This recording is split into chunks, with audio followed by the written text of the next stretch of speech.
welcome to Scrub Mode, a podcast about D&D and cryptids and conspiracy theories and the paranormal and the intersections of those things. Exactly. Yeah, I am Julio. I'm joined by my two buddies, John. Hey. And Ryan. Hello. And today, John is, as he usually does, has done a lot of research. Boy, I read the we joke a lot. We're like, listening to these episodes will make you less dateable. I think it's the opposite this time. Oh yeah. I read a 150-page book, and I think you can learn some things. Is this an idea for an episode here? Dating topics to bring up on a date. I feel like I don't know. You think that's something that we can kind of capitalize on? I'm game if you want to write it. Give me a script break.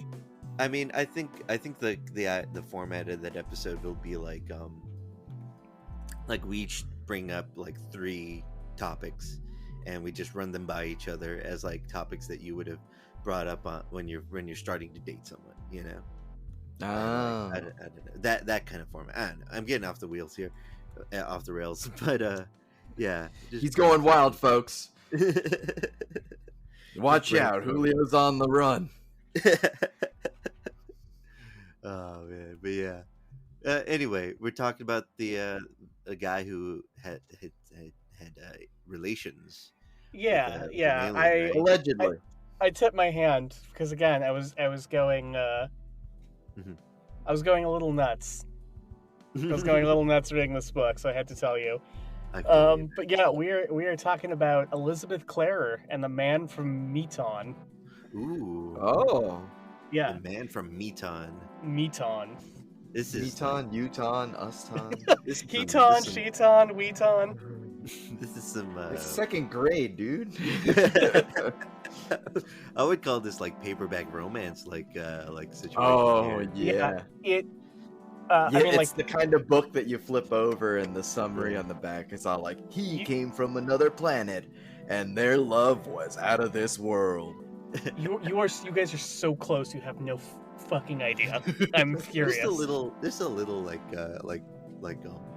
preface here, not preface, but like a little tangent here. I love the artwork for all of those books, like Me unironically. Like some of them are great. Like it got like medieval castles and like a sexy woman running away from the castle and like a single light lit window with a silhouette looking out at her from the castle, and just like I love that shit. That shit was fucking dope to me. It's like an ABBA song, you know, but it's really wild how like a lot of those romance novels have like really like just genuinely good art. Great, I mean, like Fabio made a career, right, of modeling for those covers. Like, yeah, there's some real artistry behind them.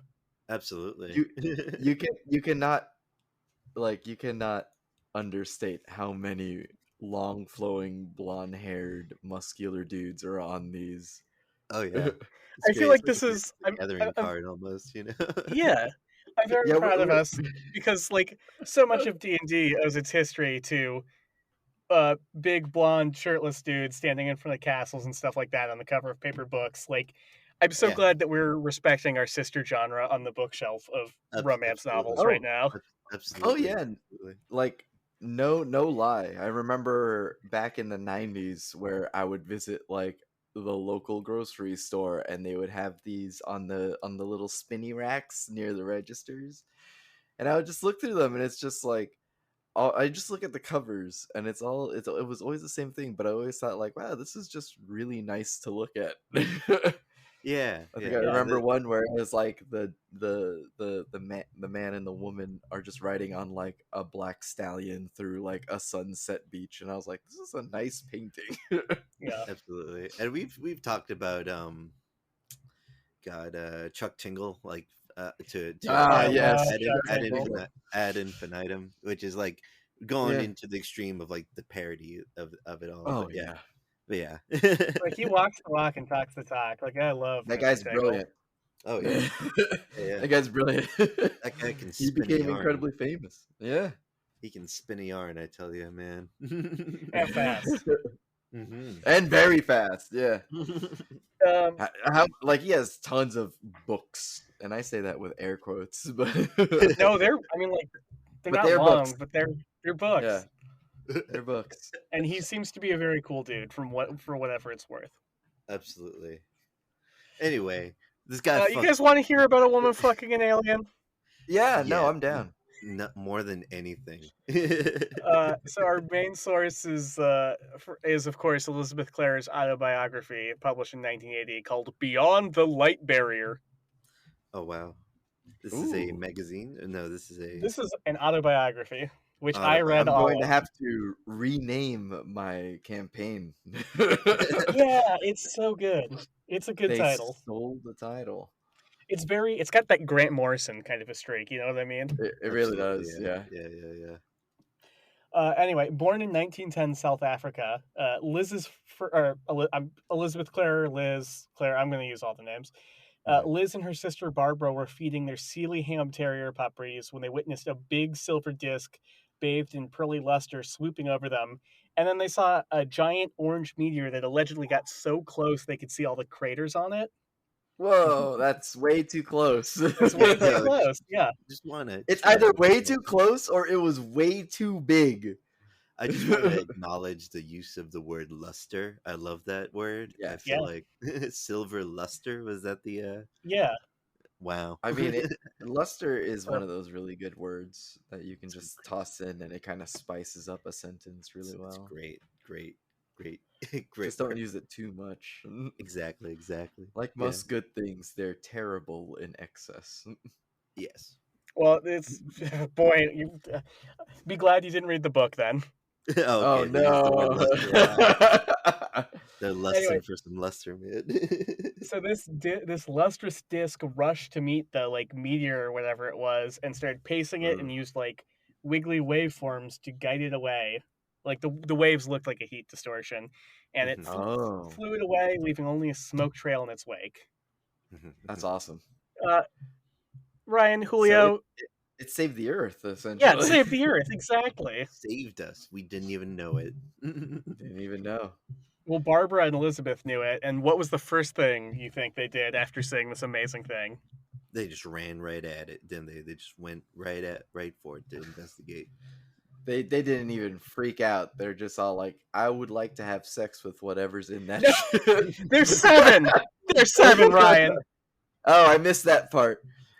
Their future beings were just like, they felt it in their future bones. All right. Well, you're not like, whatever's in there, I will marry when I am well and over an adult. You're not totally incorrect. Okay, put a pin in that. They are in. I will put the pin in the grenade that I mistakenly pulled. Hold it. Don't release it. Just. Yeah.